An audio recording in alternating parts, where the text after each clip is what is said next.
Gravando. Então estamos gravando. Então, melhorou o frio por aí, não? Ou continua difícil? OBS, DVD, olho de ouvido. Só falta a nossa frequência.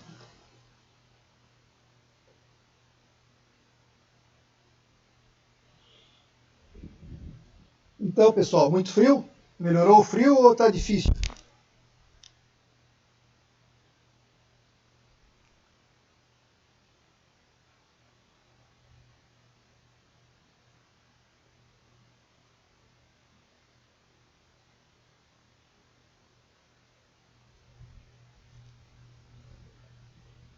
E aí, pessoal, tudo bem? Vamos começar?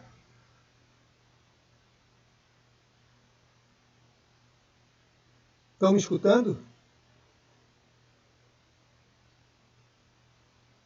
Sim, tá bom. Então tá. Antes de eu começar o novo capítulo, só lembrando que está previsto a nossa avaliação lá no dia 20 de julho. Então é uma previsão ali, né? Então, eu gostaria que eu sempre vou abrir um espaço, no primeiro momento, para tirar dúvidas. E o ideal seria que vocês já fossem fazendo os exercícios e já fossem tirando as dúvidas, né? Para aproveitar ao máximo. Então nós temos aí como nosso homework aí, como trabalho de casa, eu deixei para vocês aí 3 exercícios que a gente chama de acadêmico, onde tem todos os conceitos ali forçados, né? Então o ideal era resolver e ao longo do tempo ir me perguntando, cada dia que nós entrarmos aí na nossa aula, olha, eu tenho dúvida no exercício 2 ou no exercício 3, ou não tenho dúvida, e vamos para frente. Tá?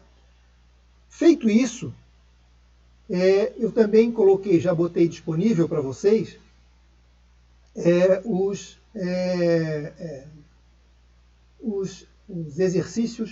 exercícios reais. Lá no capítulo 2, que são 3 empresas reais, que é a Olsen, que é o supermercado Asher, e a WEG. Então eu tenho repetido esses exercícios, assim, às vezes 1 semestre, 2 semestres, porque é difícil encontrar balanços atuais e que expressam aqueles conceitos que a gente procura. Então não é fácil. Às vezes, um balanço tem uma coisa, outro balanço tem outra coisa, e é difícil encontrar, às vezes, que tem o conjunto como um todo. Então, por isso que eu preservo. Não é nem preguiça, nem falta de consideração com vocês. É porque não é fácil encontrar. Né? Então eu preservo esses aí e vou procurando ao longo do tempo. Quando eu encontro, eu mudo. Vocês observem que esses exercícios que eu coloquei, que eu disponibilizei para vocês, reais, são atuais, são de 2019.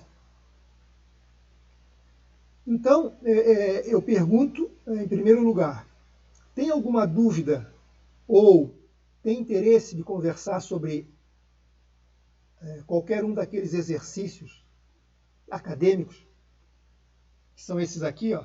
Deixa eu botar aqui para vocês. Aqui. Vocês já sabem qual é, né? Aqueles 3 exercícios lá, tá em Excel,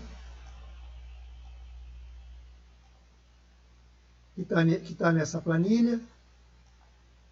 Vamos ver aqui. Ó.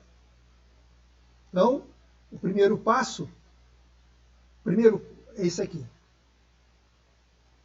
Primeiro passo seria vocês destrinchar esses 3 exercícios básicos, com todos os nossos conceitos. Já está calculado, né? Já tem ali o nosso gabarito. Então, nesses 3 exercícios é para identificar o lucro operacional líquido, depois aplicar aqueles 4 indicadores, o ROA, o ROI e o ROE, e o grau de alavancagem financeira. E justificar cada um deles. 2, 3 linhas, justificar. Explicar o porquê do resultado de cada indicador daquele. né? Então esse é nosso primeiro trabalho. Pergunto se vocês querem discutir alguma coisa sobre isso. Se vocês não querem discutir, eu vou fazer eu peguei vou pegar o primeiro exercício real, o seido.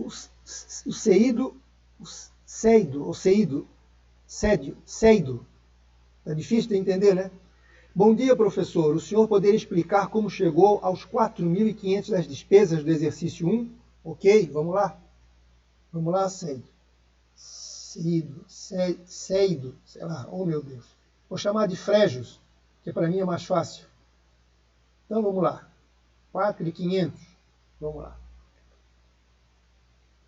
No exercício 1, vamos abrir aqui.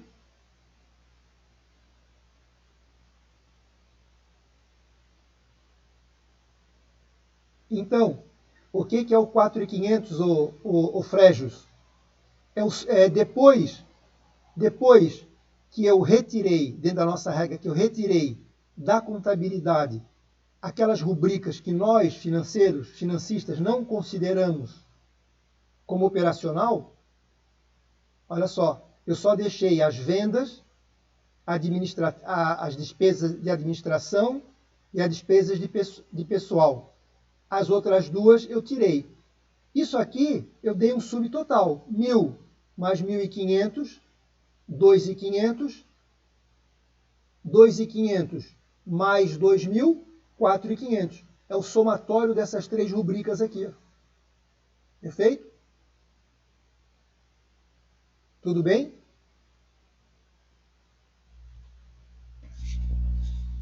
É isso aí. Então pessoal, eu coloquei. Feito isso, né, se alguém tiver dúvida, vai entrando aí no chat ou vai falando, se possível ir falando, é mais interessante até.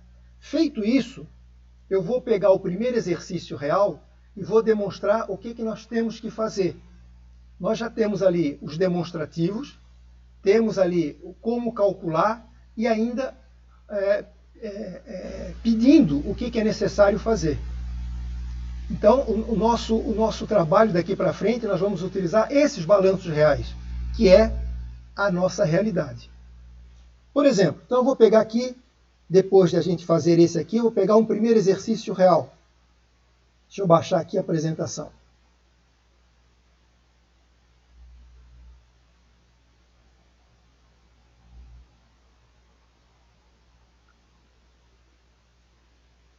Eu acho que é esse aqui. Vamos ver se é esse aqui que eu estou querendo.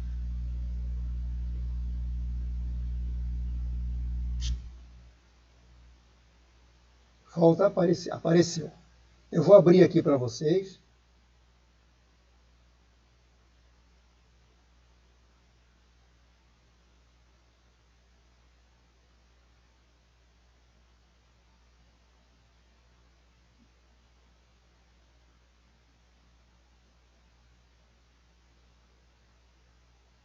Deixa eu abrir aqui para vocês.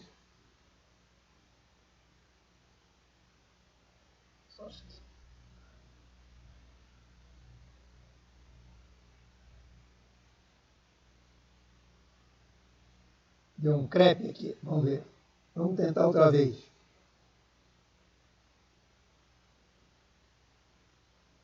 Abriu. Então, vou abrir aqui mais um pouquinho.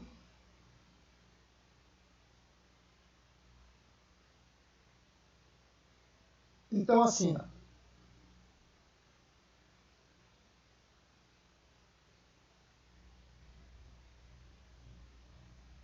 deixa eu baixar aqui.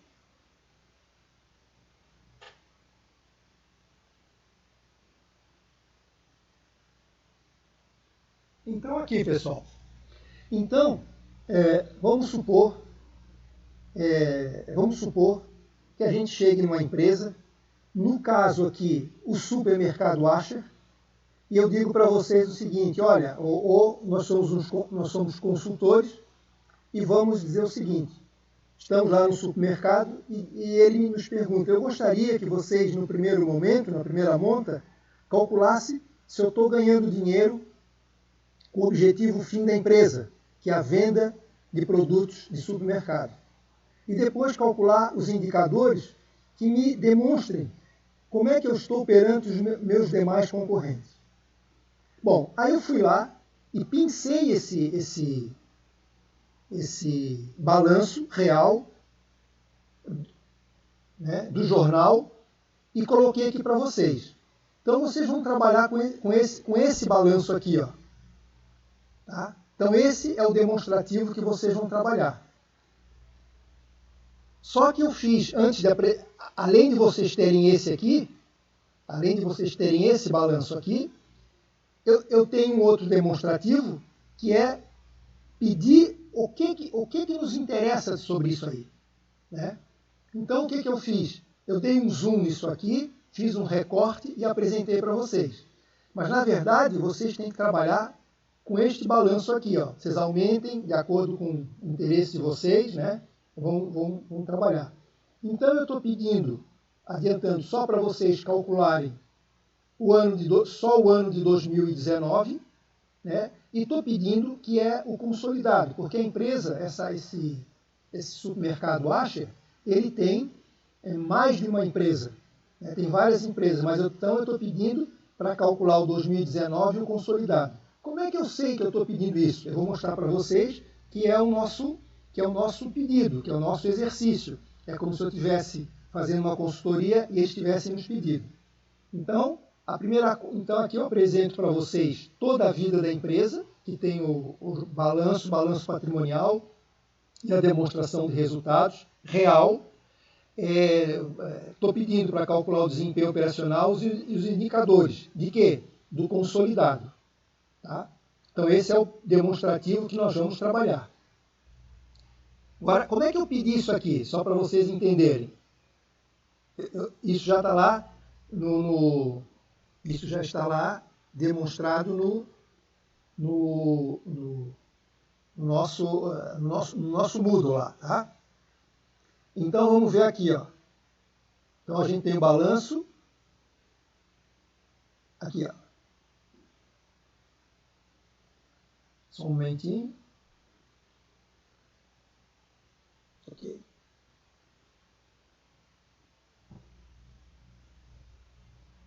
Vamos ver aqui.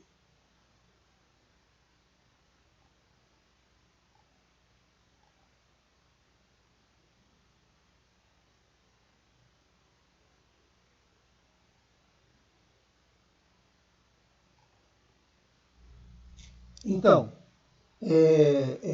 então é assim, ó. Então, voltando ao nosso raciocínio. Nós fomos convidados para participar, para fazer um trabalho nesse supermercado. E aí eu conto aqui uma pequena historinha, apenas só um instantinho, acho que o telefone está... Um momentinho só.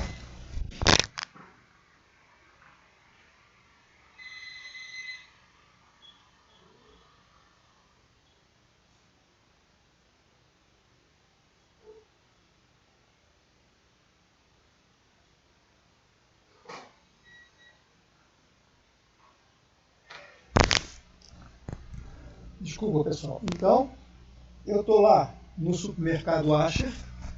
Ele está contando a história da empresa, da vida da empresa. Aí a gente faz um pequeno resumozinho aqui. Eles me apresentaram aqueles balanços ali. Eu fiz um recorte para ficar melhor.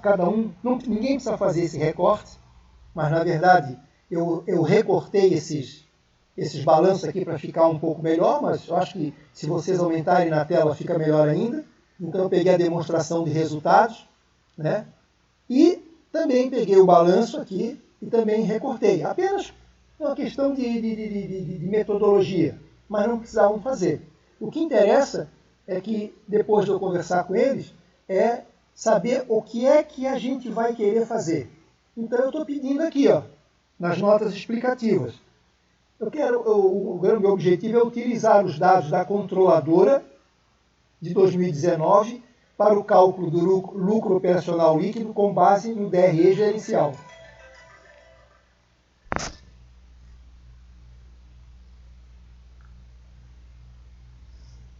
No DRE gerencial. E coloquei uma observação dizendo que o passivo oneroso de longo prazo está representado pela rubrica Receitas Diferidas. Então, foi os únicos pedidos da empresa que eu considerasse para o cálculo de desempenho operacional. Perfeito?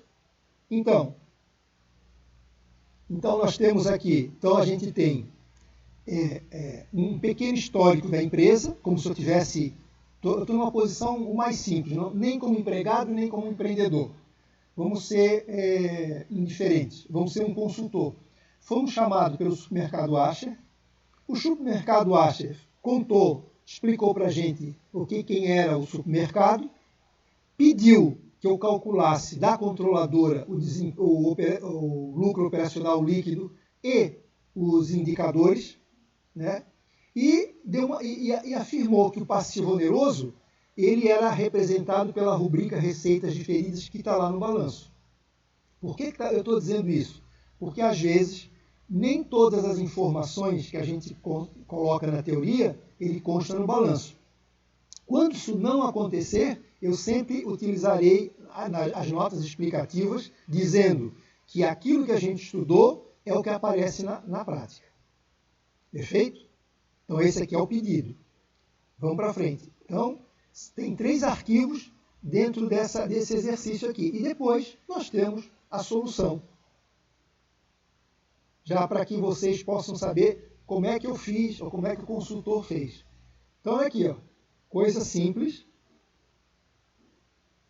Aparentemente, parece complicado, mas não é. Eu só quero trazer a realidade para vocês. Eu fiz à mão. Então, o que eu fiz? Eu peguei os balanços, peguei as notas explicativas que foi dado e aí segui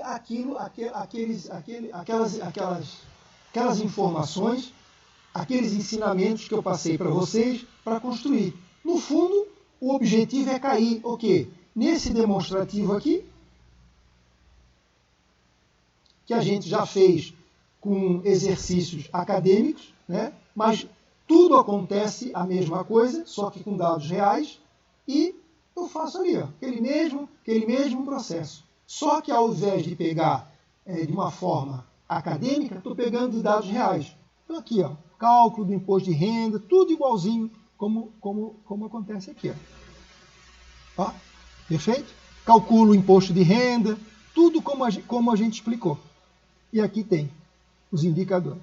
Depois, eu peço para calcular os indicadores. Feito isso aqui, eu vou lá no balanço e vou lá no DRE e faço o cálculo das medidas de desempenho. Ó, aí, o que eu tenho aqui? Aquela nossa velha história. Depois de calcular o desempenho operacional, eu tenho o LOL, calculo o ROA, ROI e ROE e o grau de alavancagem, né? Perfeito? Mesma coisa, tudo a mesma coisa ali. A única coisa que eu peço para vocês é que eu não coloquei aqui, mas que, por exemplo, o grau de alavancagem financeira deu 5,1, que justificasse o que é. Então, por exemplo, estou pegando aqui, o grau de alavancagem financeira foi favorável, porque o retorno sobre o patrimônio líquido foi 5 vezes maior do que o meu retorno sobre o investimento. Ou, em outras palavras, o dinheiro que eu tomei emprestado, ele teve um impacto a favor, né, do acionista de 5 vezes maior do que o lucro que eu tive em função do retorno do investimento, do ROI. Então, explicar com as palavras de vocês têm lá a análise técnica e aí vocês falam com as suas próprias palavras o que entenderam. Se não entender, não sabe como explicar, é o que eu quero dizer para vocês. A todo momento, vocês podem interferir, assim como Ceido me questionou, Fregio me questionou, e aí eu posso explicar o que for necessário. Para que a gente não fique parado, se não tiver nenhuma pergunta, eu vou continuar o conteúdo até chegar lá na nossa avaliação, que a princípio está no dia 20. Perfeito? Então, o que eu sugiro para vocês? Não tem nada de complicado, é só com calma pegar, olhar o balanço. O balanço é um balanço real, mas as informações que nós vamos retirar é utilizar o mesmo processo que a gente utilizou, só buscando naquele ambiente que eu falei. Primeiro, em que ano vai ser? 2019. Sempre vou pedir o último ano. Segundo, é controladora ou controlada? Às vezes tem empresas que têm, outras não têm. E aí vamos calcular o desempenho operacional no mesmo processo. Sempre olhando as notas explicativas ali. No caso do passivo oneroso, o passivo oneroso lá não tem aquela expressão empréstimos, financiamentos e debêntures. Ele foi representado por despesas diferidas, como ali está escrito. Então a gente só substitui aquele valor. Está lá o cálculo, está lá montado. Dúvidas? Estou à disposição. Tá? Então, já está disponível lá. Esse é o trabalho que vocês devem ir fazendo. Tá bom? E aí, estou à disposição aí para dúvidas. A princípio, alguma dúvida? Algum entendimento? Alguma curiosidade?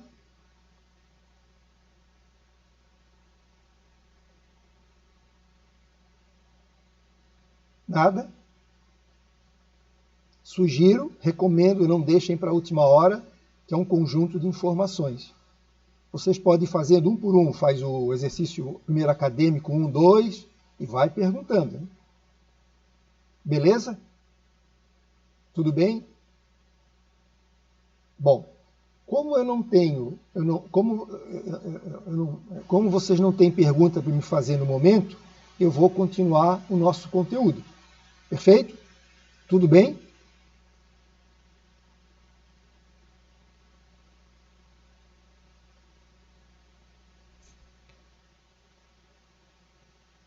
Eu vou fazer uma enquete aqui, vou fazer uma enquete para saber se vocês... Obrigado, Seido Frejos, vou fazer uma enquete aqui.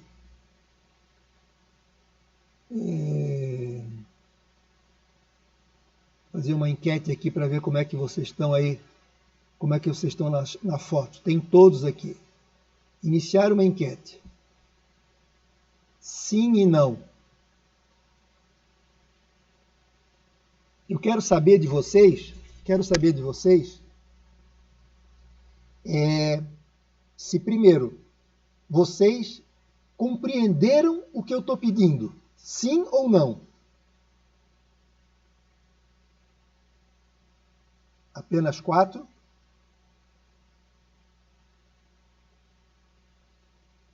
Quem respondeu foi Gisele, Helena, Cauane, Larissa, Maria Regina, Camila, só.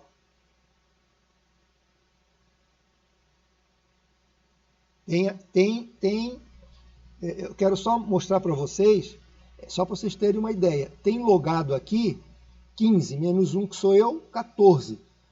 Só apareceram 8 falando. Só tem apenas 64. 64%. Então observem, pessoal, voltando àquele nosso lá no primeiro dia. Então tem 15 logados, tem apenas 9 apareceram, estão respondendo, né? 2 disseram não, eu quero saber o porquê, se não entenderam eu vou me perguntar, tá certo? E é aquilo que eu digo para vocês, né? Tem que estar junto, tem que ir esmiuçando ponto por ponto.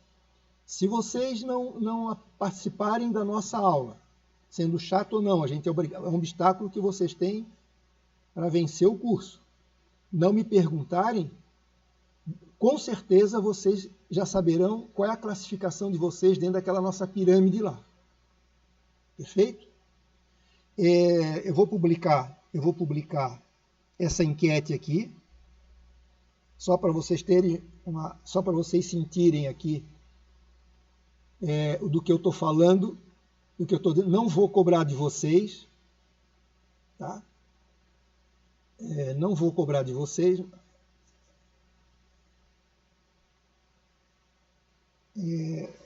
Vocês estão vendo a enquete aí, não? Eu mandei publicar, mas não apareceu aqui, para mim aqui. Bom, tem 9, duas pessoas disseram não, que não entenderam pelo menos o que eu estou pedindo. Então eu gostaria que essas duas pessoas se pronunciassem e dissessem o porquê, ou o que eu posso explicar mais.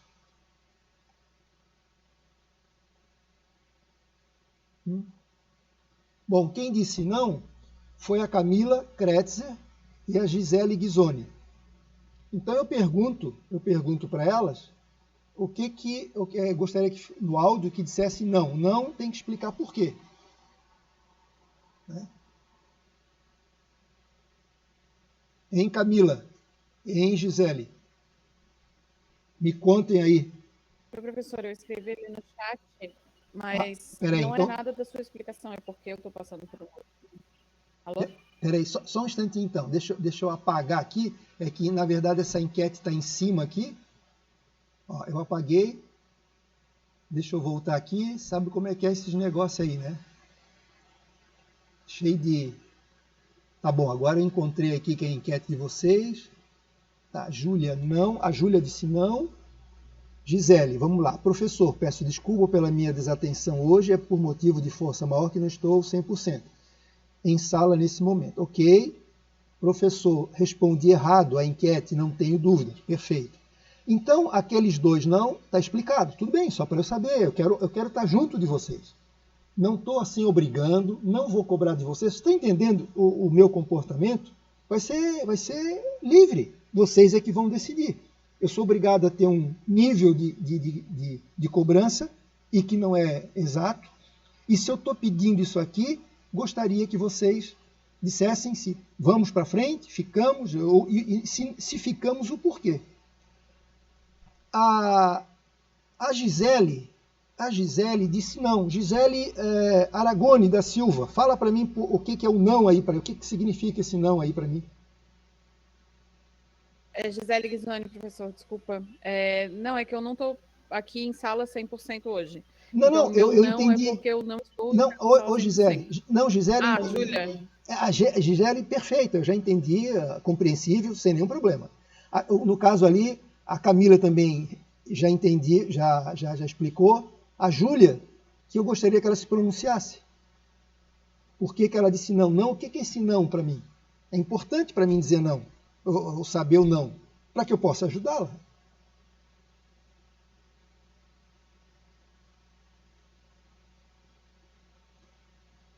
Bom, a Júlia caiu, bom, tudo bem.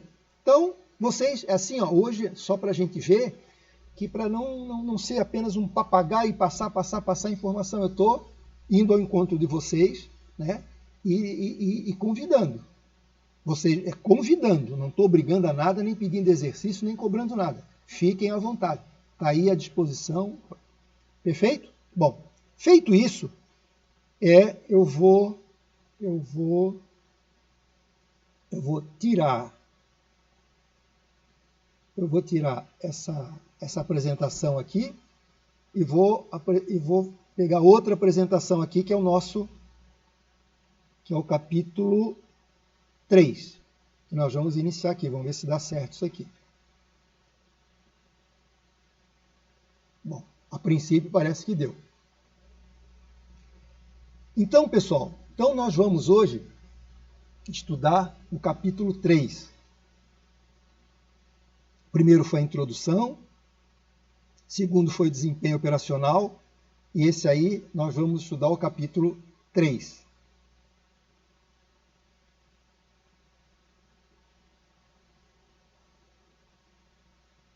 O meu slide aqui está 4, mas é pelo um controle meu.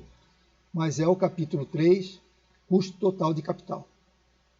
Então, eu vou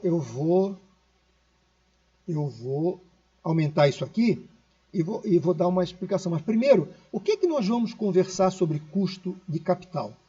Então, o primeiro passo, eu vou dar uma visão simplificada para vocês. Depois eu vou explicar o que é, quanto vai custar eu captar custo de capital de terceiros, depois o custo de capital próprio, depois vamos estudar o risco da empresa, das empresas endividadas, que a gente chama de betas de empresas alavancadas, e depois, finalmente, é o custo médio ponderado de capital. Ok, Júlia? Tudo bem, ótimo, sem problema nenhum, só é isso mesmo. Tu colocaste não na nossa enquete, que eu tinha perguntado o seguinte, se vocês tinham compreendido o que eu tinha interesse que vocês fizessem. Tu disseste não, e aí eu queria saber o que é o não, aí explicasse o não para mim. É que não entendeu, ou se enganou, ou o que houve?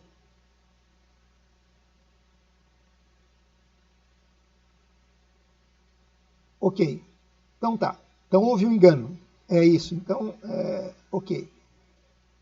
Tá bom, era só para eu saber.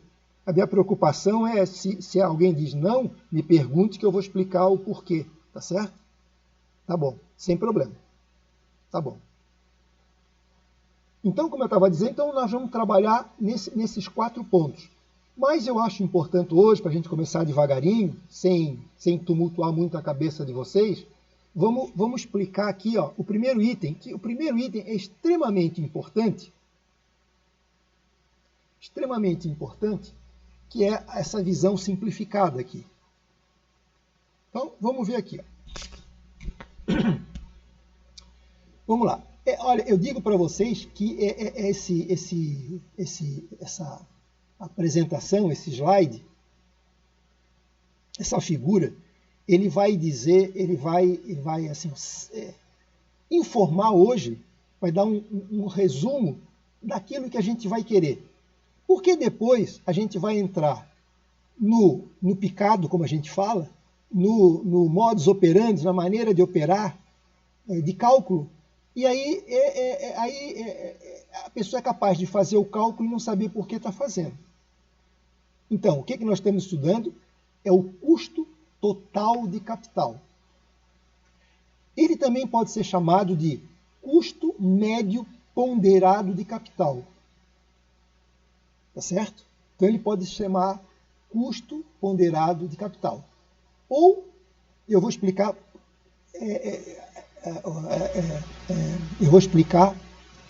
essa informação que eu passei agora para vocês. Mas no primeiro momento é o seguinte, nós vamos estudar o custo total de capital, que pode ser chamado de custo médio ponderado de capital.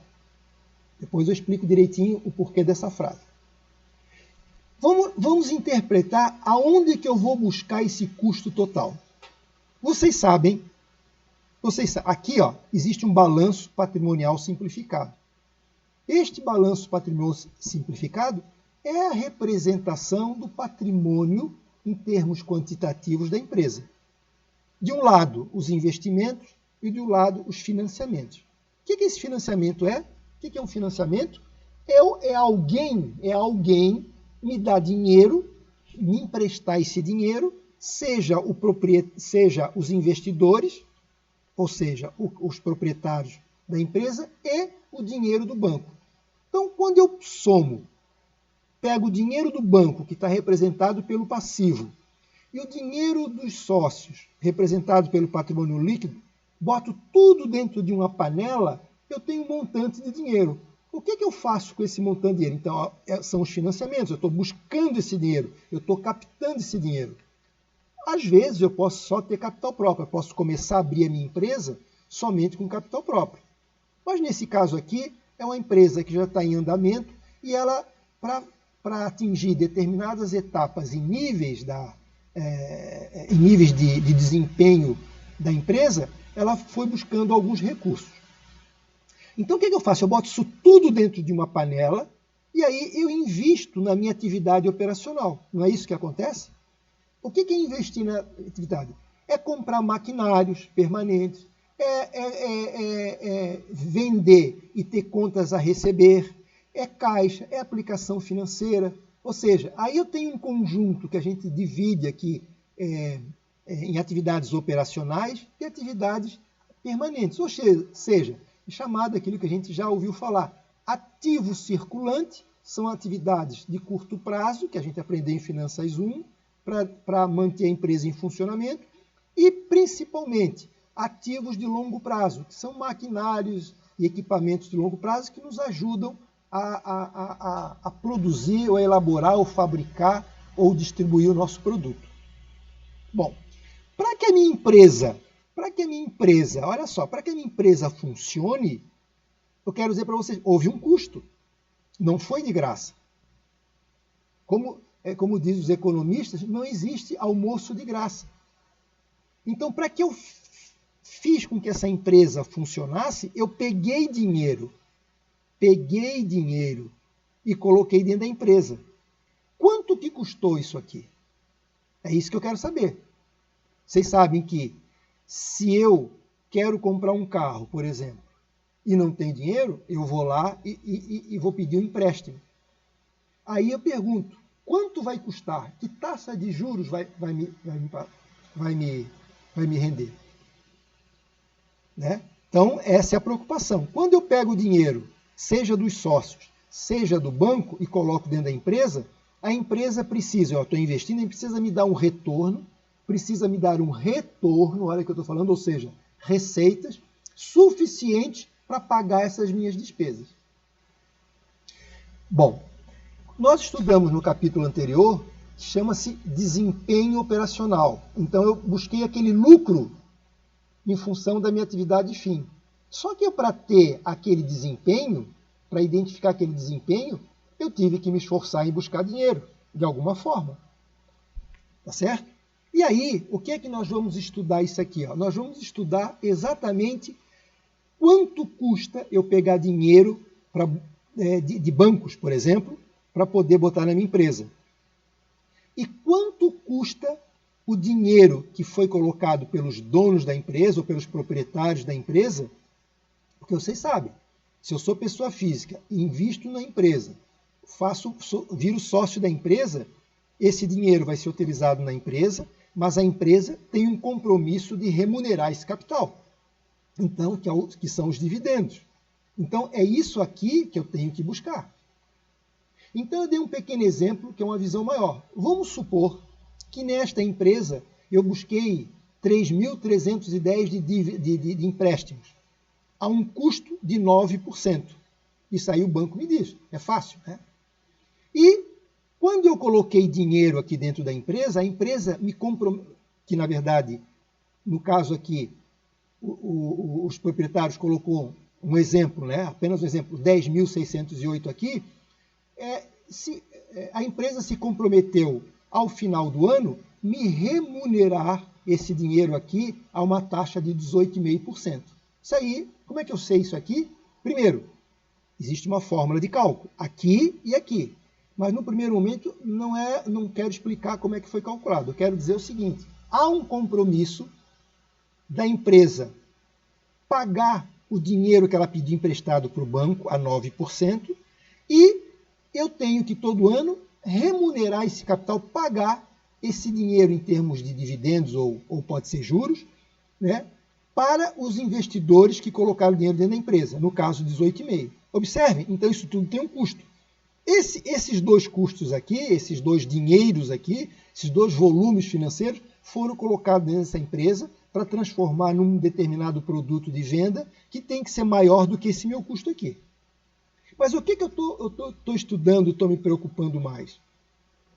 É que, por exemplo, se eu fizer o seguinte, se eu fizer simplesmente isso aqui, eu tenho 9% e 18%. Então eu vou fazer o seguinte, 9 com 18,5% e achar a média disso aqui, se eu somar 18,5% mais 9%, eu vou ter uma média de 13,75%, uma média aritmética. Então alguém pode dizer, não, então o custo total da empresa é a média aritmética desses dois. Não é. A média, o custo total da empresa vai ser representada por aquele nome que eu falei. É o custo médio, até todo mundo está entendendo, mas só que em vez de ser aritmético, ele é ponderado. Ponderado em função de quê? Em função do dinheiro que eu tomei emprestado. Observem que se eu fizer a média ponderada desses dois, eu tenho aqui uma taxa maior do que a aritmética, que é 13,75. Perfeito? Por que a média ponderada é maior? Claro, porque eu tenho taxa, eu peguei emprestado 3 e uma taxa de 9, e peguei 10 aqui a uma taxa de 18,5. Conclusão da minha história aqui. Eu tenho que considerar a taxa vai ser mais representada pelo volume de recursos que eu tenho. Essa taxa média ponderada, que é chamada de custo médio ponderado em português, tá certo? É a mesma coisa que eu disser para vocês. Olha, a nossa avaliação 1 vai ter peso 2. E a nossa avaliação 3 vai ter peso 4. Aí, cada um de vocês, em função da nota que tira, vocês vão fazer a média ponderada, que vocês já estão bastante treinados nesse negócio aqui. Não é isso? Não é a média aritmética. Se todas elas fossem peso 1, era só fazer o somatório e ter uma média aritmética. Mas não é. Neste caso aqui, sempre nós vamos levar em consideração o volume de recursos que a gente tem e a taxa que foi pactuada, que foi contratada. A média ponderada só será igual à média aritmética quando, por exemplo, se eu tivesse pedido aqui 3 e aqui 3. E que se o volume fosse iguais. Aí eu pegaria as taxas e dividiria por 2. Tá? Mas dificilmente isso acontece. Mas é só apenas uma explicação matemática, que a média ponderada é igual à média aritmética quando os pesos forem iguais. Claro, se toda a nossa prova for 1, a primeira prova for peso 1, a segunda prova peso 1, simplesmente eu não tenho que ponderar nada, não tenho que levar em consideração peso nenhum, porque são iguais, é só somar e dividir por 2. Perfeito?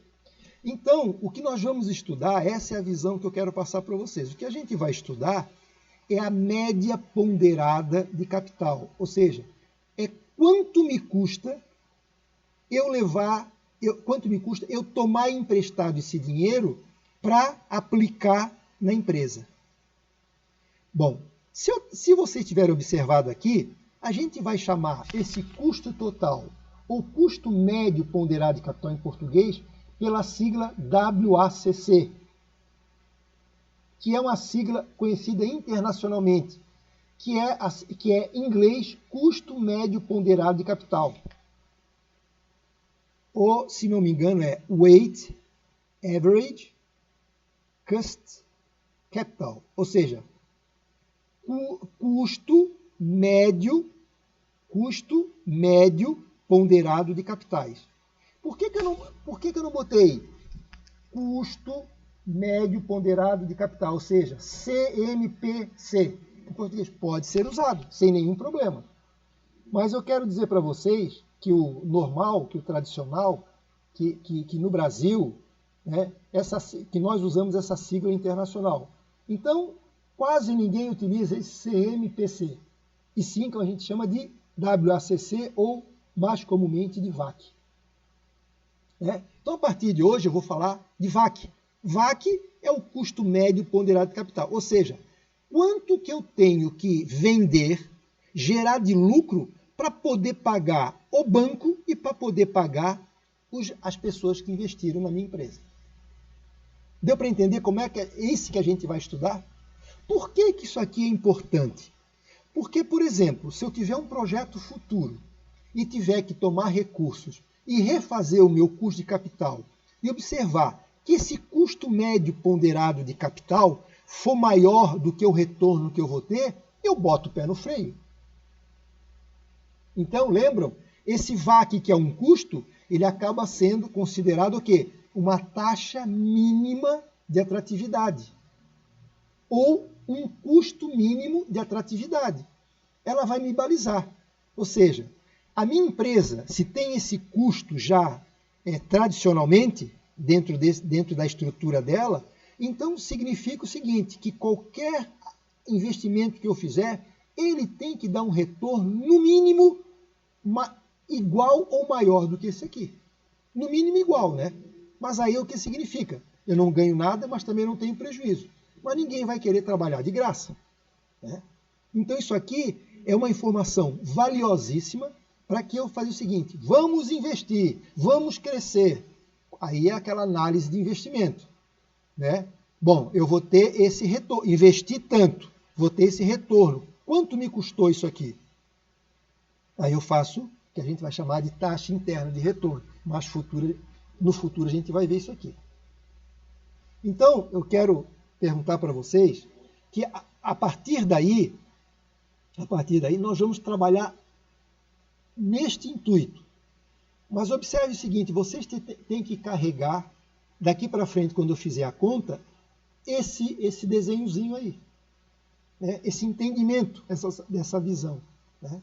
Que esse custo é uma informação extremamente importante, porque ele vai me orientar quanto que eu devo ter de retorno sobre o investimento de ROI, para que seja positivo a minha atuação, o meu investimento nisso aí.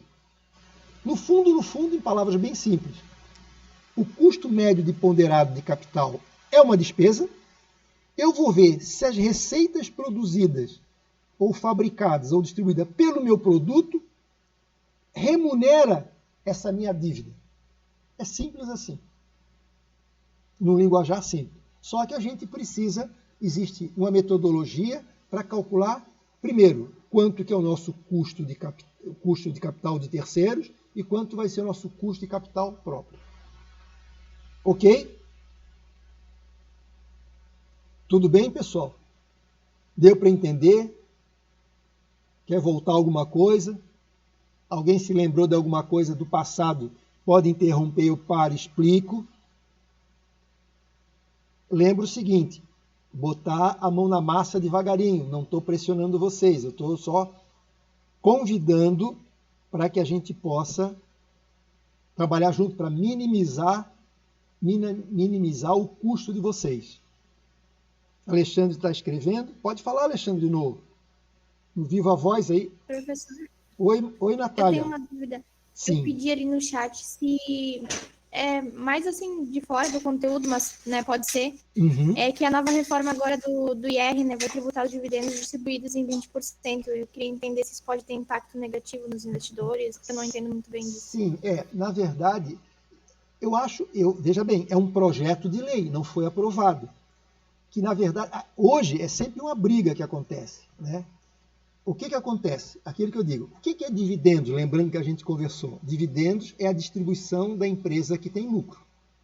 Caso a empresa não tenha, foi bom tu perguntar, caso a empresa não tenha lucro, a gente pode fazer uso, né, daquele critério que o governo nos ajuda. Juros sobre capital próprio, né? Vou fazer o cálculo em cima do meu patrimônio e acabo pagando. É uma forma também de atender os dividendos. Mas especificamente sobre os dividendos, que é distribuição do lucro, quando a gente tem um lucro líquido, já houve uma tributação. Né? Para se ter o lucro líquido, a gente passou por tudo aquilo. Receitas, despesas operacionais, lucro após as despesas operacionais, imposto de renda e temos o lucro líquido. Qual que é a briga e qual é o impacto que pode ser negativo na empresa? É que na hora, quando os investidores receberem o seu imposto, eles ainda têm mais uma alíquota para pagar. Na hora que for fazer o seu imposto de renda, eles vão tributar pela segunda vez o imposto de renda. Tá certo? E a empresa também, bom, isso é no caso dos investidores. Mas, então, qual é o impacto que está me perguntando bem objetivo? Imagina, se eu investi na empresa, corri o risco, foi apurado um lucro, esse lucro já pagamos o imposto de renda, a empresa já pagou. Quando ele me devolve, eu ainda tenho que receber mais uma mordida do leão? Olha, o maior impacto é para as pessoas, para os investidores. Qual que é o pior impacto? Eu começar a desistir, então eu não quero mais investir na empresa. Não quero mais investir na empresa.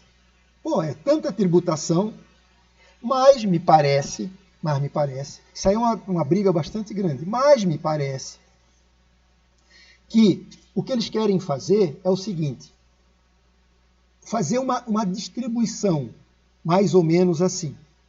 A empresa paga um imposto de renda um pouco menor. E aí, vamos supor, se a empresa está tendo uma taxa de 30%, ela cairia, vamos supor, cairia para 20%. E o lucro que eu distribuí para os investidores, o investidor vai pagar apenas 10%, quer dizer, vai pagar 10%. De tal forma que, no conjunto, não vai alterar. Antigamente, como o investidor já foi tributado em 30%, ele não pagava mais nada, agora a empresa baixa o imposto, o governo manda a empresa ter uma alíquota menor, e aí o investidor contribui com uma parte. Que, na verdade, é uma distribuição de responsabilidade e de lucro. Tá certo? Mas, se eu tivesse que resumir em uma palavra, se não for feito de uma forma bom, tanto para a empresa como para o investidor, as empresas vão ser prejudicadas. O que é isso? É a corrida dos investidores. Pô, não vou pagar 2 vezes. Perfeito? Até, por exemplo, é capaz até de aumentar cada vez mais a sonegação de impostos, né? Começar a informar renda que eu tenho, informar a renda que eu tenho e não colocar na apuração da declaração do imposto de renda. Eu não sei se eu te esclareci, ou se era isso que tu querias. Pode falar, Júlia. Sim, Natália. era isso que eu queria entender mesmo. Ficou bem claro. Tu trabalha com isso, não? Com dividendos, alguma empresa financeira? Não, eu trabalho no RH de uma empresa e eu vi alguma coisa sobre isso, né? Ah, sim, vai ter. Isso. Então, em suma, é isso, né? Mas não foi aprovado ainda. Isso é uma briga velha, né? Que a tributação pode existir, né? A tributação pode existir para os investidores, que na verdade o maior prejuízo, quer dizer, o prejuízo para empresas em termos financeiros não vai acontecer, porque ela já pagou imposto, vai entregar para os investidores é que vão ser tributados pela segunda vez, que é chamado de bitributação, né? O financeiro para a empresa não vai ter nenhum impacto. Vai ter um impacto que a gente chama subjetivo. Vai haver uma corrida dos investidores. Eu não vou querer mais aplicar na empresa. Corre o risco de ser bitributado, é muita coisa, né? É falta de consideração. Agora, se eu diminuir da empresa, e cobrar o que estava faltando, for uma alíquota bom para a empresa e bom para o investidor, aí o impacto me parece ser positivo e é uma ideia de distribuição, é uma cooperação tanto do investidor quanto da empresa para ajudar, entre aspas, né, a encher o bolso do governo. Eu digo encher o bolso do governo porque a gente sempre tem assim. Eu já falei isso para vocês, né? Existem países desenvolvidos que a tributação é mais do que. Geralmente a nossa tributação da empresa gira em torno de 28%, 30%, né? Mais ou menos. 30% mais arredondar. É alto. Tem países que é 45%. Mas aqui eu digo, o sistema de educação deles é interessante. A pessoa pode estudar em escola pública e tem um nível desde lá do básico até o superior, né? De alto nível. O sistema de saúde de alto nível, coisa que aqui, embora o SUS seja um lutador, fazendo o maior esforço para atender toda a população, mesmo assim ainda a gente tem reclamações, né? Porque a gente vê bem pelo seguinte, quando a gente precisa, e quem tem dinheiro, não vai ali para o hospital universitário, vai para onde? Albert Einstein, quem pode, né? Claro. Ou vai para aquele outro lá, que são dos turcos lá, israelitas lá. Bom, enfim, mas é isso que eu estou dizendo. Perfeito, Júlia? Então tá. Então, vamos continuar um pouquinho mais para frente, então. Mais para frente. Então, o que é que eu vou fazer agora? Se você, olha só, a gente só vai para frente se vocês entenderem essa história que eu contei para vocês. Aquela história é uma história teórica, né? Quer dizer, com base nisso é que eu vou começar a calcular. Então, o primeiro momento, eu vou então assim, ó, como é que eu calculo o custo de capital de terceiros? Isso é muito fácil, né? É muito simples. Como é que eu calculo lá? Eu chego, preciso de um empréstimo, eu, pessoa física, vou ao banco e digo, olha, eu preciso de R$1.000. Tudo bem. Se você tiver crédito, depois de fazer uma análise de vocês, se tiver crédito lá, vocês vão receber 1.000. Aí o banco vai dizer, olha, eu vou querer de taxa de juros 19%, ou 10% ao ano, ou 2% ao mês, por exemplo. Você já sabe que eu vou calcular 2% em cima de 1.000, vai dar 200, não é isso? E aí é os juros que eu vou pagar. Ou, se ele não fala na taxa, que às vezes o banco não gosta de falar, vai dizer, não, se você pedir 1.000 emprestado, você vai pagar R$200. Né? Vai pagar R$200. R$200 por mês. Esse valor cabe no seu bolso? Sim, cabe. Aí a gente quer saber, mas quanto de juros ele está cobrando? Bom, eu pedi R$200, vou pagar R$200 por mês e pedi 1.000 emprestado, então quanto é que eu estou pagando por mês? 20%. Opa, isso é um roubo. Não, então eu vou em outro banco. Olha, eu quero pedir R$1.000 emprestado.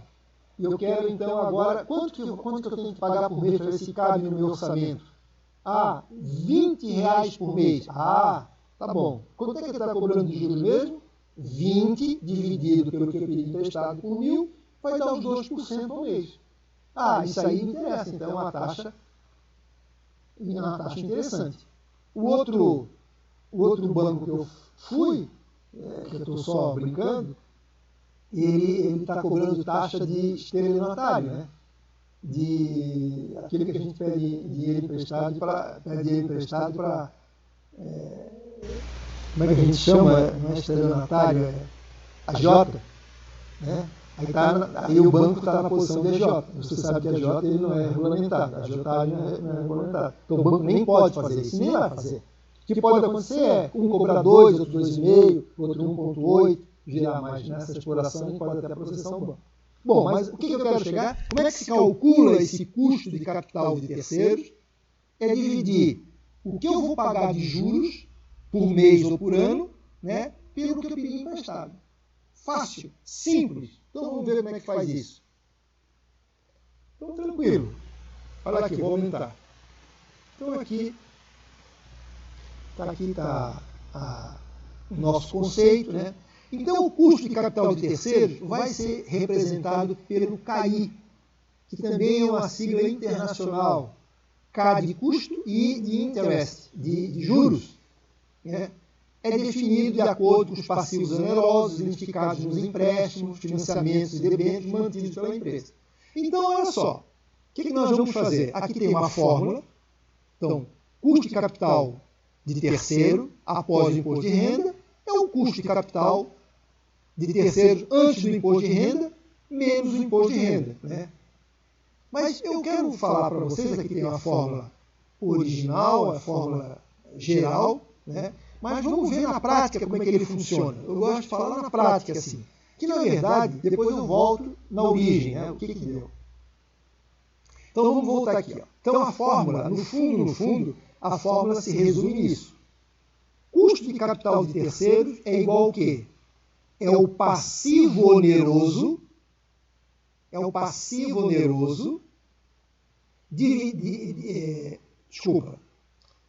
custo de capital de terceiros é a despesa financeira, depois eu vou mostrar essa fórmula de maneira prática. Deixa eu ver se eu já tenho aqui para quando a gente volta. Olha, vamos voltar aqui, que aqui está melhor. Vamos entender. Aquela fórmula lá, inicial, que ela é, como é que eu vou dizer assim, a fórmula geral, a fórmula correta, feita pelos matemáticos, a gente trouxe essa forma de uma maneira mais apropriada, mais apropriada não digo, mais apropriada para nós, assim, né, que não somos matemáticos, que a gente pode trabalhar na prática sem nenhuma perda. Então, o custo, olha só, então o custo, deixa eu voltar aqui se já tem ali. Aqui. O custo de capital de terceiros, representado pelo CAI, são as despesas financeiras dividido pelo passivo oneroso. Olha, lembrando? Então, esse custo de capital de terceiros antes do benefício fiscal, o que nós vamos fazer? É antes do cálculo do desconto do imposto de renda. Então, por exemplo, deixa eu voltar aqui que ainda não estou gostando dessa transparência aqui. Tá, vamos voltar aqui. Então, o custo de capital de terceiros, antes do desconto do imposto de renda, vai ser despesas financeiras dividido pelo passivo oneroso. Então, o que são as despesas financeiras? Sem nenhum problema. E onde eu vou buscar isso aqui? Vou buscar isso lá na demonstração de resultados. Então, vamos ver. Então, eu vou voltar lá. Olha aqui, ó. Nós vamos lá no demonstrativo de resultados. Vamos buscar as despesas financeiras que lá está escrito. O que são as despesas financeiras? Lembra, por isso que tudo uma coisa está puxada na outra. Lembra qual é o conceito de despesas financeiras que a gente utilizou? A gente utilizou que despesas financeiras nada mais é representada pela empresa pelos juros que ela paga de empréstimo. Então, ela está dizendo que ela pagou, neste ano, 451,36 de juros. Então, eu vou lá e coloco na fórmula. Que a nossa fórmula é despesas financeiras sobre passivo oneroso. Então, 451. Dividido pelo passivo oneroso. Lembram o que é passivo oneroso? Aquele nosso mantra, passivo oneroso. A gente vai à busca dessas rubricas, que é empréstimos, financiamentos e debêntures. Onde encontrar? Nós vamos encontrar no balanço. Então, vamos lá no balanço.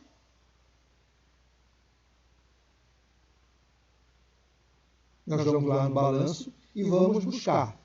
Passivo oneroso é financiamentos, debêntures e empréstimos, que a gente tem que olhar no campo de curto prazo e de longo prazo.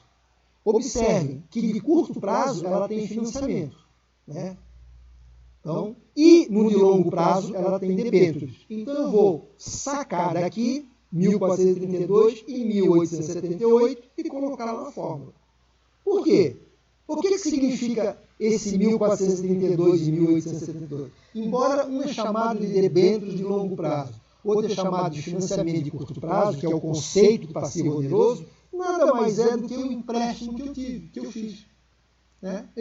Eu peguei os juros que eu paguei durante o ano, dividi pelo empréstimo que a empresa contraiu e calculo esse cálculo. É bem como a gente faz na prática. Estão lembrados disso? Lembra que a gente faz? Pediu 1.000 emprestado. Vai pagar R$20 por mês. Quanto é que eu vou saber a taxa de juros? 20 dividido por 1.000. Né? Só o que nós vamos utilizar o que a gente vai chamar aqui, ó, despesas financeiras. A fórmula que a gente vai utilizar é o custo de capital de terceiros após o benefício fiscal. Por que a gente, ou seja, após o desconto do imposto de renda? O que a gente vai fazer? O que a gente está utilizando? Aquela velha história.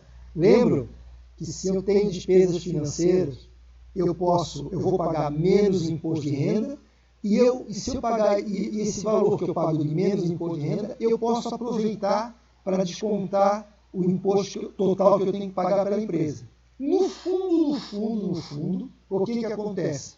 É óbvio que para o banco a taxa ficou 13,64. Eu não tenho nada a ver com o que eu vou fazer do imposto de renda. Mas como eu vou jogar dentro da empresa e vou ter esse benefício fiscal, o meu custo para a empresa, embora eu pague para o banco 13. E aí eu me compenso, eu aproveito esse benefício fiscal, eu levo em consideração essa conta.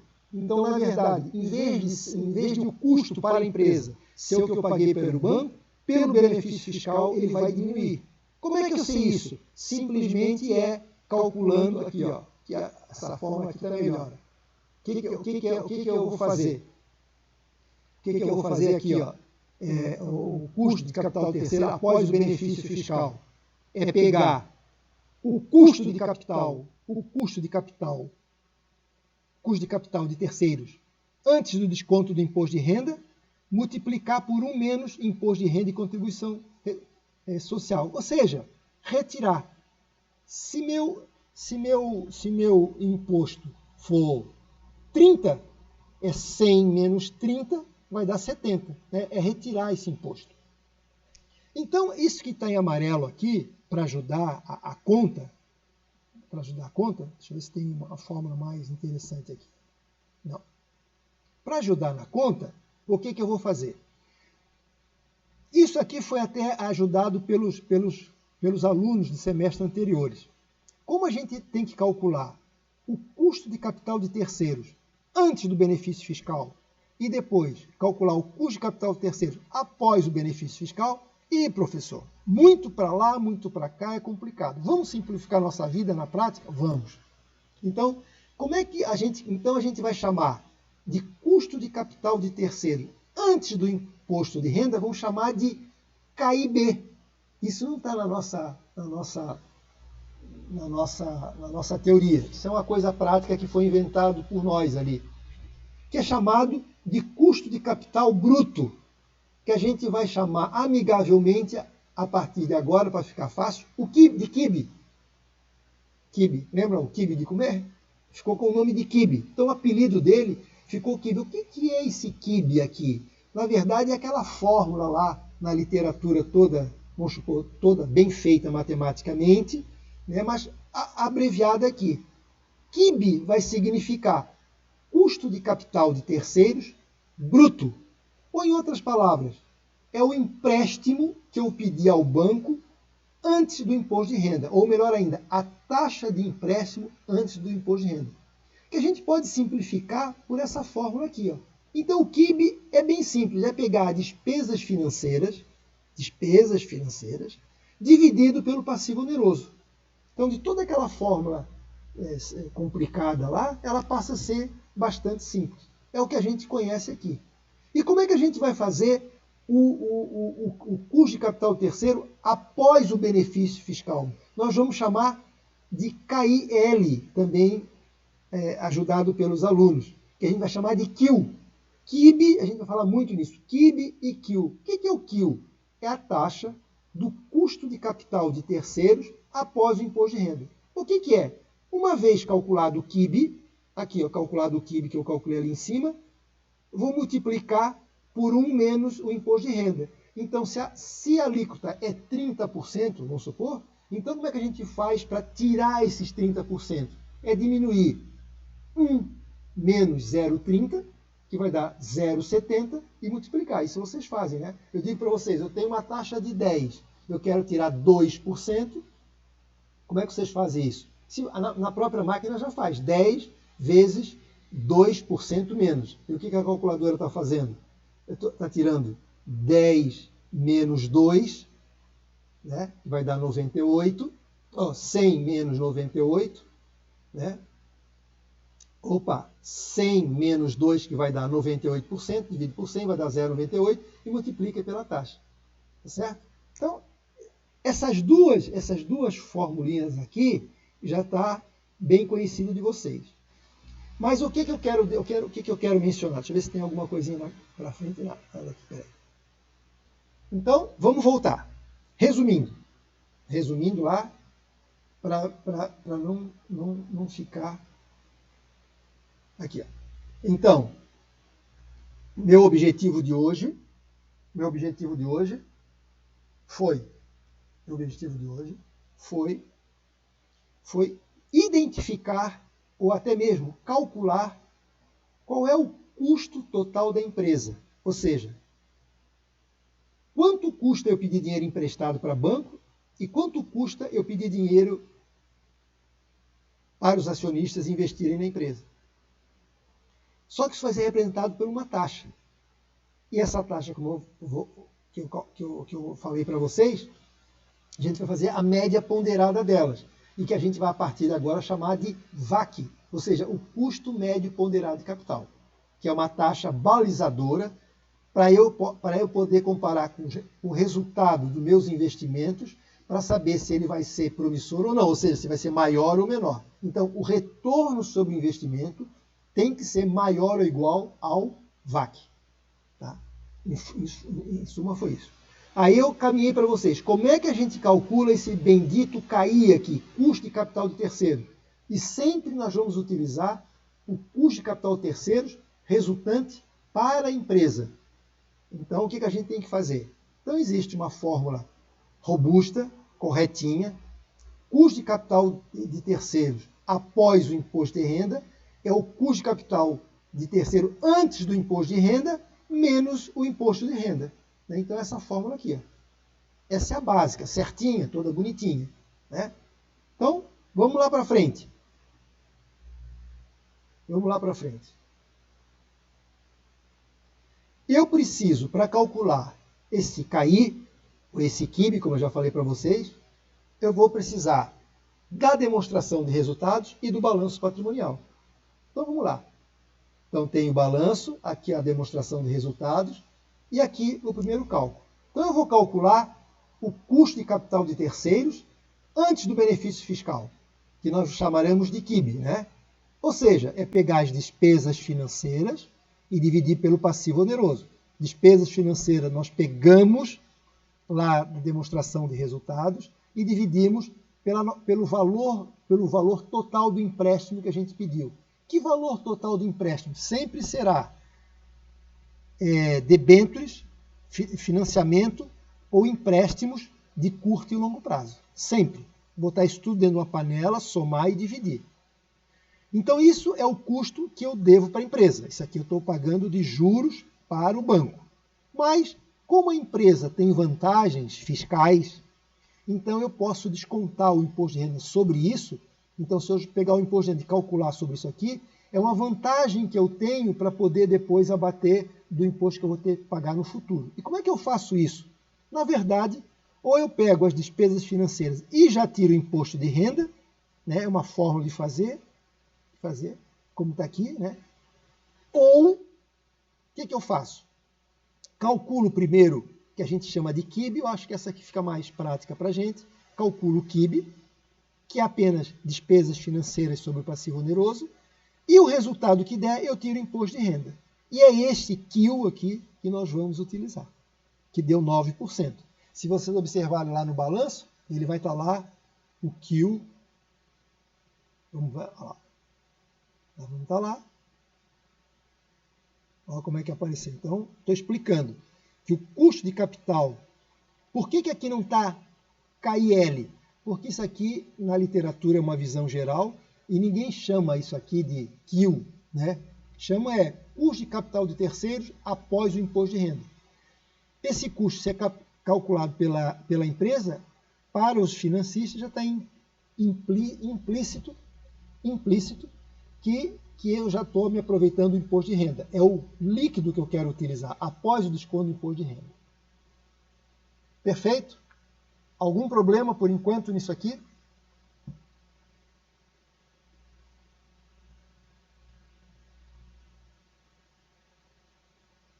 Perguntas? Entendimento geral? Está bem claro, professor. Está claro, né? Não é difícil, né?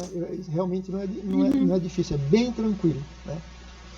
Então, eu vou fazer a nossa chamada, dar uma respiradinha, que eu quero agora explicar para vocês, devagarinho, com calma, como é que eu calculo agora o dinheiro que os investidores botaram dentro da empresa. Como é que eu faço esse cálculo aqui? Então eu vou conversar devagarinho com vocês isso aqui, que aqui, essa fórmula aqui, ela exige um pouquinho mais de raciocínio, né? um pouquinho mais de atenção, não é de raciocínio, um pouquinho mais de atenção. Então, são 11h26, vou fazer mais uma enquete aqui. Vamos ver quantos estão atentos aí. Iniciar uma enquete, uma segunda enquete. Vou utilizar essa aqui. E queria saber quantos que estão agora, nesse momento, pelo menos logado, mesmo que não estejam prestando atenção, mas que estejam próximo do computador, pelo menos. O quanto eu peço, hein? Mínimo possível. Então, tem 16 logados e com o dedo no gatilho tem apenas 6. Os outros não sei onde que estão. Certo, pessoal? Então, olha só. Cuidado, né? Vou publicar esse resultado aqui. Ó, apareceu pequenininho aqui, ó. Que não me deixa mentir. Tá? Bom, mas como eu falei para vocês, o que eu vou considerar, o que eu vou fazer agora.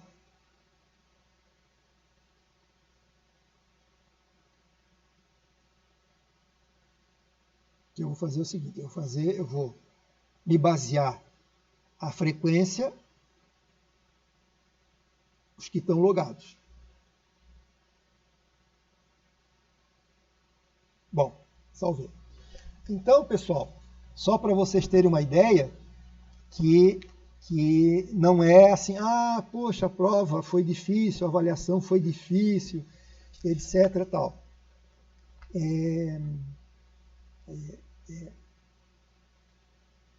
Tem que haver um pouco de esforço. Não dá para ser assim. Né? Tem que ter tudo na vida tem um custo. Olha, nós estamos estudando sobre custo, né? Tem um custo. E esse custo ele tem que ser menor do que os benefícios que eu tenho que ter. Né? Para eu ter lucro, esses benefícios, então esse custo, esse investimento que eu estou fazendo, ele tem que ter um retorno maior do que eu estou. Se não for, em outras palavras, se eu faço o curso e depois não tenho um bom aproveitamento, o custo foi maior do que o meu benefício, não é verdade? Todo mundo sabe, é batido, mas eu digo para vocês, vamos ficar atentos, hein? Eu só estou mostrando para vocês, né, quais são os possíveis resultados. Se a gente olhar lá na nossa pirâmide, que a gente falou, que aquilo que não parecia no momento balela, mas vocês vão fazer minha culpa, olhar lá dentro daquela classificação lá, onde vocês estavam durante essa nossa primeira avaliação, e ali tem um percentual. Vocês vão saber qual é o nível de aproveitamento que vão ter. E aí tem que repensar e daqui para frente melhorar. Tá? Botei aqui para a gente aqui. Deixa eu dar uma limpada aqui nesse da enquete. Vamos ver aqui, limpar as anotações. Limpei. Ok, então eu vou falar um pouquinho mais para vocês, né? E daqui mais uns 10 minutinhos eu já acabo. Para a felicidade dos 9 que estão atentos ali. Que anotei todos os que estavam atentos ali. Então vamos um pouquinho aqui mais para frente. Deixa eu dizer mais algumas palavrinhas aqui. Então, pessoal. Então, aqui está tudo desenhado. Deixa eu fazer algumas considerações ainda sobre o custo de capital de terceiros. Então, o uso de capital de terceiros promove mais risco financeiro para as empresas, podendo inclusive acarretar o pedido de falência em casos de inadimplência. Inadimplência, vocês sabem que é a falta de pagamento. Né? Lembram que eu falei que a gente fez lá no nosso primeiro capítulo, eu botei um balanço patrimonial, que de um lado existia o risco econômico, do lado esquerdo o risco econômico e do lado direito o risco financeiro. O que é o risco econômico? Risco econômico significa que, ao investir no meu negócio, eu não tenho a receita esperada. Então, o risco econômico está muito atrelado a volume de lucro em função do negócio que eu estou fazendo. Será que o meu negócio foi bom? Se ele não foi bom, ele não vai dar lucro. Se não vai dar lucro, eu não vou poder pagar minhas contas. Né? Então, quando eu faço investimento, eu corro um risco chamado econômico. Ou seja, eu apuro o meu retorno, eu apuro o meu lucro e vejo se o lucro proveniente do meu negócio foi bom ou não. Quando do lado direito eu disse que nós corrimos o risco financeiro, é porque do lado direito do balanço está todo o patrimônio, o passivo total, que é composto da minha responsabilidade de remunerar o dinheiro que os proprietários colocam dentro da empresa, juntamente com o dinheiro que eu captei de bancos. Então eu tenho risco financeiro. O que é esse risco financeiro? É exatamente o que nós estamos procurando. Que ao final esse custo seja tão alto, né, que eu não consiga, seja tão alto que ultrapasse o retorno do meu investimento, a taxa do meu investimento, ou a taxa do resultado do meu investimento. Então, o que é o risco financeiro mesmo? Nada mais é do que eu tomar dinheiro emprestado e essa taxa sobrepujar as minhas receitas. Né? E esse aí é o maior problema, a princípio, de quebradeira de bancos, das empresas. Né? Uma coisa que há anos que vem acontecendo na vida da gente é as altas taxas de juros. Né? Então, vocês observem que, antigamente, no semestre passado lá, vamos pegar lá a Selic, que era a taxa que baliza todos os juros. A partir dali que eles começam a balizar taxas de empréstimos, financiamentos, etc. Né? A taxa Selic, por muito tempo, não chegava em 2% ao ano, né, que era a base. Né? E agora, em função de uma perspectiva de uma inflação aumentando, o Banco Central decidiu aumentar a taxa para 4,5%. Né? Então aumentou bastante o balizamento dessas taxas. Né? Tanto a taxa ela baliza tanto a captação, não quer dizer que a taxa de empréstimo será 4% ao meio, 4% ao ano, 4,5% ao ano. Não. É a base, ali para frente tem a base. Lembra aquilo que eu falei? Mais o risco que a gente corre é a taxa total que eu vou cobrar. Né? Então parece que essa taxa Selic vai chegar ao final do ano em torno de 5,5%, né? Justamente para inibir um pouco o consumo, para que essa inflação não dispare. A inflação hoje está em torno de 5%, antes ela estava bem baixa, e a ideia é que esse ano vá até a 6%. Mas que a meta do governo a longo prazo é ficar em 4%, 4,5%. Então, esse vai e vem de taxas, de política econômica, a gente está lutando pela vida durante o nosso tempo todo. Né? E aí, todos os políticos que entram, que têm poder de decisão sobre a política econômica, sempre vêm prometendo ao longo, não, vamos baixar a taxa de juros para que as pequenas e médias empresas tenham uma taxa mais privilegiada ou justa, né, para que o pequeno negócio cresça através do investimento. Isso aí fica sempre no discurso. Então, a princípio, as taxas de juros continuam bastante altas no Brasil. Em função disso, como essas taxas são altas e a possibilidade de quebra é grande, existe uma pesquisa feita, uma preocupação feita que os empreendedores, os gestores, preferem ter um equilíbrio de dívida.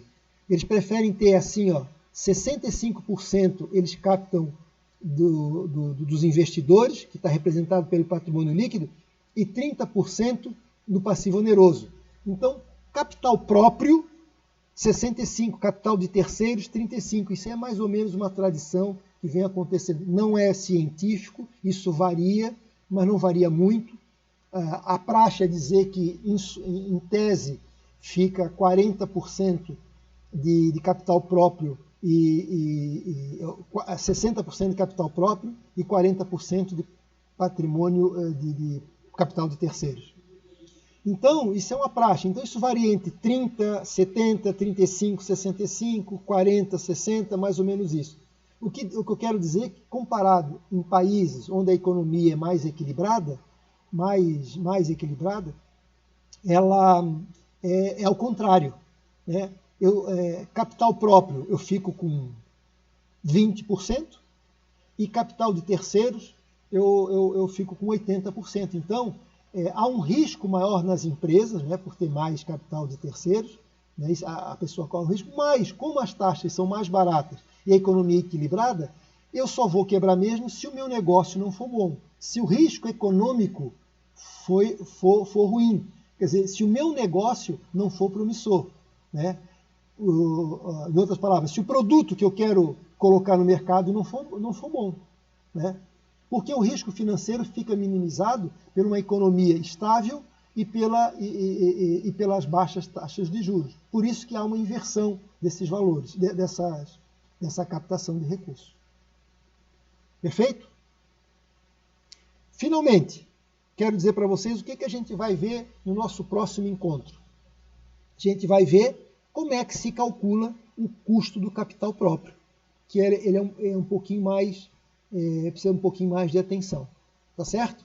Como é que a gente chegou nos 18,5 aqui e depois como é que a gente chegou no 16,2. Mas, são 11h38, já falei bastante, eu acho. Falei mais do que eu devia, porque eu estava esperando para vocês que vocês participem bastante, isso é bom para vocês entenderem, não deixem acumular. E eu quero dizer para vocês, estão lá os 3 exercícios, agora reais. Aparentemente parece complicado, não é vocês se debruçarem um pouquinho, e é muito simples, e é com os balanços reais, né, que vai ser os nossos exercícios daqui para frente, e será também conteúdo da nossa avaliação, que está previsto lá pelo dia 20/7, tá? Então, pessoal, se ninguém tiver mais nada para falar, bom final de semana, continua à disposição alguns minutinhos aqui, e aproveitem aí o final de semana, estudando pelo menos um pouquinho, tá? Não só a minha matéria, né? A de todos, né? Então tá, um abraço, obrigado a todos. Vou começar a desligar aqui a gravação, pausar a gravação. Vou pausar a nossa gravação aqui do backup.